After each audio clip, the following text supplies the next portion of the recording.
Sugiti. Bonjour, je m'appelle Kim Sullivan. Je vous souhaite la bienvenue aux nouvelles nationales d'APTN. Un nouveau partenariat entre le service de formation permanente du Cégep Vanier de Montréal et la commission scolaire Nunavik propose une approche pédagogique novatrice dans le Nord. Cette collaboration permettra d'offrir une attestation d'études collégiales en technique de soutien intégré au personnel scolaire des communautés autochtones éloignées.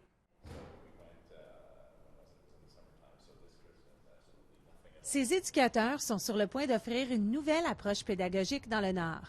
Cet automne, le Cégep Vanier de Montréal a annoncé que son service d'éducation permanente s'était associé à Kativik Ilisar-Nilirinik, la commission scolaire du Nunavik, afin d'offrir un diplôme d'ASC en technique de soutien intégré. Parce qu'il y avait comme une centaine de personnels dans les écoles qui n'avaient aucune formation, mais qui travaillaient avec les élèves avec des difficultés d'apprentissage comme Behavior Tech ou Special Ed Tech. Selon Colleen Leonard, chef de projet, l'idée est partie du constat que de nombreuses personnes travaillant dans le nord du Nunavik ne pouvaient pas obtenir la formation avancée qu'ils souhaitaient. D'abord, il fallait adapter le programme aux besoins particuliers de la région. C'est maintenant de vraiment comprendre un peu plus que l'analyse de besoins nous a donné un peu d'ouverture, mais d'être là depuis 6 ans maintenant, ça nous donne beaucoup plus de compréhension de la réalité à Nunavik. L'attestation est spécifiquement offerte dans le cadre de la reconnaissance des acquis et connaissances, RAC, aux techniciens et techniciennes en comportement ou en éducation spécialisée déjà en poste au Nunavik. Grégory Deluca, directeur de l'éducation permanente et des services communautaires au Cégep Vanier, explique le RAC. Alors voilà, avec ce processus-là, on peut approcher la formation au rythme de l'étudiant et commencer par les compétences qu'ils ont déjà, évaluer ces compétences et leur donner déjà l'accréditation pour les compétences pour qu'ils puissent non seulement bouger dans le processus et obtenir leur diplôme, mais en même temps, c'est ça, recevoir des compétences qui leur manquent dans certains cas et être accrédités tout de suite pour ceux qui ont déjà. Pour Mamadou Falilou Diop, directeur du service de l'éducation des adultes et de la formation professionnelle à la commission scolaire du Nunavik, il a toujours été prioritaire de ne pas obliger les Nunavimiyut à quitter leur maison pour s'installer dans les grandes villes du Sud. Au lieu de cela, ce programme apporte la formation directement aux techniciens. C'est d'habitude, quand nos élèves veulent faire leurs études postsecondaires, ils sont obligés de quitter la communauté pour venir à Montréal ou dans d'autres grandes villes. Donc il y a ce choc culturel, il y a cet éloignement, il y a ce homesickness. Ce qu'on fait, c'est que quand on peut, on amène les formations dans les communautés pour que les gens n'aient pas besoin de se déraciner. Le résultat final sera une reconnaissance officielle des capacités professionnelles, ce qui, selon Diop, est très important pour de nombreux employés qui ont fait ce travail sans reconnaissance formelle. Et durant le processus, des formations leur seront données pour les compétences manquantes, pour que ultimement, ils puissent avoir une certification collégiale qui reconnaît l'expertise qu'ils ont. Le programme débutera en janvier à Kangisu-Yak et Kangisu-Aluyak, mais les organisateurs espèrent l'étendre à l'ensemble des 14 communautés du Nunavik. Le Québec a connu de nombreux événements importants en 2024. Malgré s'être rejoint à l'équipe du bureau montréalais d'APTN seulement à la fin d'octobre, Savannah Craig a déjà couvert de nombreux événements majeurs dans la province. Robbie Purdin présente une récapitulation des derniers 2 mois de Savannah Craig. Au début du mois de novembre, 2 résidents Inuk de Saluit, au Nunavik, ont été la cible de tirs lors d'une intervention policière. Joshua Pobigotuk a succombé à ses blessures, tandis que son frère jumeau Garnet a été évacué à Montréal. Il est actuellement en convalescence. Cette fusillade a donné lieu à des mobilisations à Saluit et plusieurs autres villages du Nunavik pour demander des comptes et une réforme de la police. Justice for Joshua! Justice for twins! Justice for Garnet! Justice for twins! Courtney Pobigotuk, une cousine des jumeaux, a organisé la manifestation à Montréal. They were like always mentioned together, you know, Joshua and Garnet, Garnet and Joshua. It's not just Joshua and just Garnet, but now it is. La manifestation à Montréal pour soutenir les jumeaux a réuni des mères ayant perdu leurs enfants lors d'interventions policières au Canada, dont Martha Martin. No justice! No peace! La fille de Martin, Chantal Moore, a été abattu par la police au cours d'un contrôle de santé en 2020. Quelques mois plus tard, son fils est décédé par suicide alors qu'il était sous détention provisoire. How many gatherings do we need to continue coming to? Quelques jours plus tard, Martin s'est adressé au premier ministre Justin Trudeau lors de l'Assemblée des Premières Nations à Ottawa. Mothers are tired of burying their children. Elle a demandé au gouvernement fédéral de prendre davantage de mesures pour mettre fin aux décès d'Autochtones lors d'interactions avec des agents de police. I am just so hurt. Edith Wells, la Première Nation Kainai, a également demandé que davantage soit fait pour mettre fin à ce problème systémique. Son fils John Wells a été tué lors d'une altercation avec la police de Calgary en septembre. Every day I wake up knowing that I'm never, ever going to see my son or talk to him. And his last words were, I don't want to die. I don't want to die. They killed my boy. Fin novembre, le gouvernement fédéral a présenté des excuses historiques à Nunavik pour le rôle qu'il a joué dans l'abattage des chiens de traîneau inuits entre les années 1950 et 1960. I'm sorry. Please forgive us. Ce massacre a privé les Inuits de leur principal moyen de transport et, par conséquent, de leur autonomie. Le gouvernement a également promis 45 millions de dollars pour soutenir les Inuits du Nunavik, notamment pour revitaliser la population de chiens de traîneau. Cette aide serait utile pour les mochards traditionnels tels que Tivi Dupuis. We're lucky that we're resilient people. We have resilient people that are willing to help teach the next generations on how to survive. This is a big part of survival. À la mi-décembre, le service de sécurité du périmètre de Kanesatake s'est présenté comme une alternative au maintien de l'ordre traditionnel dans cette communauté. Everybody's equipped with a body cam. L'organisation tente de combler le vide créé par l'absence d'une force de police à Kanesatake et la méfiance persistante de la communauté à l'égard de la Sûreté du Québec. There's a bad taste in the mouth from, I guess, going back to 1990 with the SQ and their policing, and there's no in-between. People don't feel comfortable calling them sometimes, so they'll call us as like a mediator, because we can do almost everything except police. Ce ne sont que des histoires des 2 derniers mois de l'année. En 2025, l'équipe montréalaise d'OPTN demeurera sur place pour suivre et couvrir les prochaines histoires émergentes. Un reportage de Savannah Craig, Nouvelle nationale d'OPTN, Montréal. Merci, Savannah. C'est un plaisir de t'avoir sur l'équipe. Revenez après cette courte pause pour savoir comment de la musique autochtone se trouvera bientôt sur la Lune.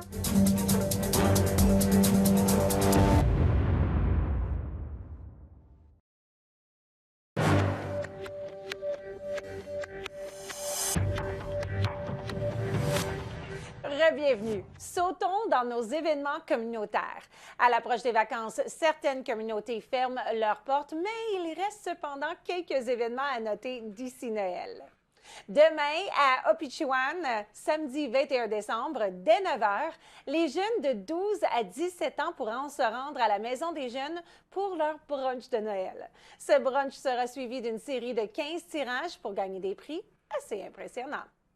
Lundi, c'est-à-dire le 23 décembre, à Kuujjuaq, il y a un bingo communautaire gratuit. Présentez-vous au centre sportif Le Forum de Kuujjuaq entre 15h et 17h30 pour obtenir votre billet gratuit. Le bingo commence à 18h. Et voici une histoire qui a de l'importance pour plusieurs de nos communautés. D'ici 2030, le gouvernement fédéral souhaite que tous les foyers canadiens puissent bénéficier d'un accès à l'Internet à haute vitesse. À la mi-novembre, Ottawa a annoncé que 38 millions de dollars seraient investis dans le nord du Manitoba pour la mise à niveau, dont la plupart sont dans des communautés autochtones. Chris Robichaud présente un reportage de Tia Wheatley. Le Musée des droits de l'homme de Winnipeg est l'endroit que Dan Vandal, ministre du Développement économique des Prairies, a choisi pour annoncer que son gouvernement considère la connectivité Internet à haut débit comme un droit de l'homme. For people in rural, northern and isolated communities, dependable, high-speed Internet can be life-changing. C'est pourquoi le gouvernement fédéral a investi plus de 38 millions de dollars dans le cadre du Fonds universel à large bande pour connecter plus de 3600 foyers dans 14 communautés rurales du nord du Manitoba. Et 3000 de ces foyers sont situés dans les Premières Nations, dont la nation Cree de Sapataouiak. Le chef Nelson Gunay explique que sa communauté a des grands projets en matière de télésanté et d'éducation depuis des années, mais qu'en raison de sa situation géographique, ils ont été bloqués. We had a vision of how to make it work. We had a lab service where X-ray would be done. where we'd be able to sit down with telehealth. But because of connectivity, we weren't able to do that. Back in 2007, we built the school to grade 12. Smart boards were there. But because of connectivity, we weren't able to access them. So now the opportunity is there. L'opportunité comprend la possibilité d'investissement dans les entreprises autochtones. L'entreprise fournira des services aux 2 Premières Nations et à certains de leurs voisins. This is a corporation that's going to be a new ISP service provider that's going to be competing with the Bells, the Shaws, and everything. We're not rolling out the red carpet for anybody. We're playing for keeps on this one because we want that economic power to be able to build a foundation for our people, create jobs, create training, and create revenue. So that way we can start getting our people off the social services system. L'objectif est de connecter les 14 communautés d'ici le 1er janvier 2025. Un reportage de T.R. Weedle, Nouvelle nationale d'APTN, Winnipeg. Et c'est avec de la haute vitesse qu'on se dirige vers l'espace. Une capsule de musique autochtone trouvera bientôt sa place sur la Lune. Le lancement de la collection de musique autochtone Lunar Codex est prévu pour novembre 2025. Et il reste du temps pour les musiciens autochtones de soumettre leur œuvre. Chris Robichaud présente ce reportage de Sierra Bettins. L'expression « dans la Lune » prend un nouveau sens. L'année prochaine, une capsule contenant de la musique autochtone sera lancée lors d'une mission de la NASA sur la Lune. Il s'agit d'une collaboration entre le Lunar Codex, la succession de Norval-Morisseau, les relations couronnes autochtones et les affaires du nord du Canada. Corey Dingle, directeur général de la succession Morisseau, a déclaré que ce projet était le reflet de l'artiste Anishinaabe décédé. This is a continuation of Norval Morisseau's vision that he had early on in his life to document, to preserve, and to share the Indigenous culture. And so we cannot think of a better way to preserve the culture than putting it on a lander on the solar polar ice cap of the moon for 1 billion years. Blake Angekoneb est un artiste Anishinaabe de la Première Nation du Lac-Seul, en Ontario. Il travaille sur le projet.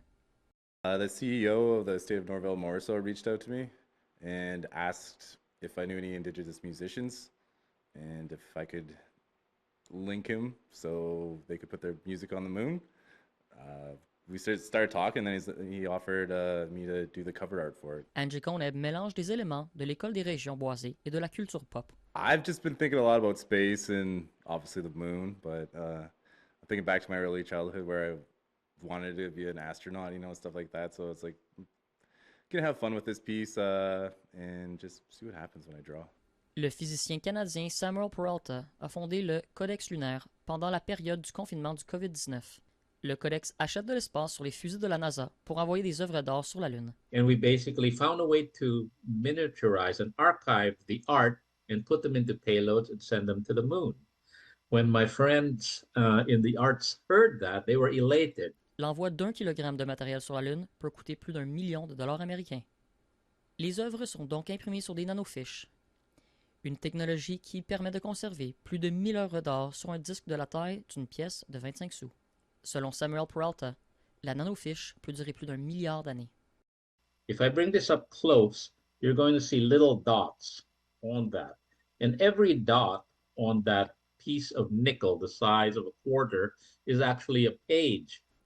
Après avoir lancé 3 capsules dans l'espace, Samuel Peralta a estimé qu'il était important d'y intégrer de l'art autochtone. So I was on another interview similar to this when the announcer asked me if I could have any artist in the world, what artist would I like? And immediately I said, Indigenous artists. Right after that, I got a call or an email from the estate of Norval-Morisseau. Une capsule contenant des œuvres d'art visuel autochtone, dont une œuvre du Mi'kmaq Alan Sillyboy, a atterri sur la Lune en février. Le codex se trouve maintenant dans une 7e capsule appelée Polaris. Les ondes sonores des chansons des musiciens autochtones y seront enregistrées et envoyées sur la Lune. Jessica Svenningson est la responsable du projet. Going to the moon is not easy, and if we're willing to put all this time, effort, and energy into saving something, that means it was something important to us. And so I would like to think if someone came across this in the future, whether it was human or extraterrestrial, then they would take away that this was important and this was something that we really cared about. Les musiciens autochtones ont jusqu'au 31 décembre pour soumettre leur œuvre. If you're an Indigenous musician, I highly urge you to go to the website, officialmorriso.com, and try to get your music on the moon. Les chansons seront sélectionnées en janvier 2025 et la capsule Polaris sera lancée en novembre prochain. Un reportage de Sierra Bettens, Nouvelle nationale d'APTN, Winnipeg. Si seulement j'avais des talents musicaux. Au retour de cette courte pause, un festival de musique autochtone se voit octroyer un prix prestigieux international. Nous discutons avec son directeur. Ne manquez pas ça.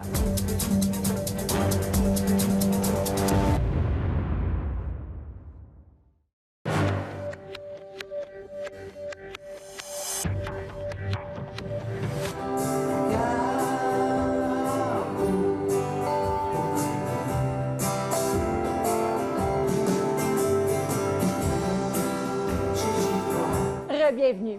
Fondé il y a plus de 40 ans à Manui-Outonam, au Québec, par des membres du groupe Couchiching, le festival Innu-Nikamu est un événement qui célèbre les riches traditions musicales du peuple Innu et d'autres communautés autochtones. Avec nous, Normand Junior Turnish-Pilote, directeur du festival Innu-Nikamu. Bonjour. Oui, bonjour. Premièrement, nos félicitations. Vous êtes maintenant lauréat du prestigieux Spirit of Folk Award pour 2024. Dites-nous un peu l'importance de ce prix et ce que ça veut dire pour vous. C'est une belle reconnaissance pour le festival qui existe depuis 40 ans. Il y a tellement de personnes de la communauté qui se sont sacrifiées, qui se sont données pour le festival, pour que ça continue. Il y a des années où ça a été très difficile, des années où ça a passé proche, qu'il n'y ait pas de festival, mais il y a toujours eu des personnes qui ont travaillé très, très, très, très fort pour qu'on puisse célébrer notre 40e anniversaire en 2024. Ça s'est fait cet été, c'était du 30 juillet au 4 août. Donc, on a mis beaucoup d'efforts pour rendre les gens fiers, les gens de la communauté fiers de leur festival, les rendre heureux. Puis je pense que de ce qu'on voit, de ce qu'on entend, c'est mission accomplie à ce niveau-là. Bien, ce prix-là est définitivement un signe de mission accomplie. Je veux savoir, avant qu'on parle des enjeux de faire un concert, un festival de ce genre de renommée internationale, qu'est-ce qui vous a mené à organiser un festival comme ça il y a 40 ans? Je crois qu'à l'époque, il y a 40 ans, c'était un geste de réappropriation d'un lieu où il y a eu beaucoup de souffrance. Donc, le festival se déroule à l'endroit même où se tenait un pensionnat autochtone. Donc, ça a été démoli dans les années 70, puis dans les années 80, ils ont décidé d'en faire un lieu de rassemblement. Puis, dès la première année, ça a été décidé par les fondateurs que ce serait un festival sans alcool. Donc, ça a été une décision, une très, très belle décision qui a... Puis 40 ans plus tard, je pense qu'on est devenu l'un des plus grands festivals en Amérique du Nord avec le sans-alcool. Donc, il n'y a pas d'alcool disponible qui est en vente sur le site. Et il n'y a pas d'alcool non plus dans les loges, là, dans le backstage pour les artistes. Donc, c'est vraiment 100% sans alcool. Donc, ça aussi, je pense que c'est important de le souligner. En même temps, c'est une importante perte de revenus aussi pour le festival, mais c'est aussi une fierté. Bien, j'allais dire, souvent, c'est le revenu principal d'un gros festival quand on pense à Coachella, quand on pense au festival de renommée internationale. Les gens conduisent de loin pour venir à votre festival. Parlez un peu des enjeux, comme vous dites. C'est peut-être une perte de revenus, mais en même temps, c'est une fierté. Y a-t-il d'autres enjeux qui font en sorte que garder un festival comme ça, année après année, c'est extrêmement difficile? Ben, ce qui rend ça très difficile aussi, oui, il y a la perte de revenus, mais on est à 12 heures de route de Montréal. Ben quand oui. on invite 6 Québécois, Donc, tu sais, c'est pas un show qui est au centre-ville de Montréal, c'est à 12 heures de route de Montréal. Donc, au niveau du transport, de la logistique, de l'hébergement, donc tout ça a des coûts quand même assez importants. Puis quand c'est des artistes qui viennent de plus loin encore de l'Europe ou de la Nouvelle-Zélande ou de l'Amérique du Sud, donc c'est de tous les points de vue. Ouais, logistiquement, c'est très, très difficile, puis on se donne de la misère, je trouve, des fois, mais en même temps, on le fait pour bonifier l'offre culturelle sur la Côte-Nord en général, mais aussi pour rendre les gens heureux, puis faire connaître aussi d'autres nations autochtones aux Autochtones d'ici au Québec.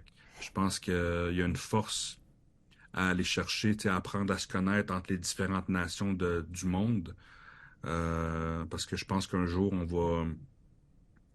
Quand on va être une seule et même grande famille, les Autochtones, ben, je pense que ça va créer des belles choses dans le monde. Tellement, tellement. L'an dernier, écoutez, vous aviez des grands noms, là. Bryan Adams, Samantha Fox, Aqua, Flo Rida.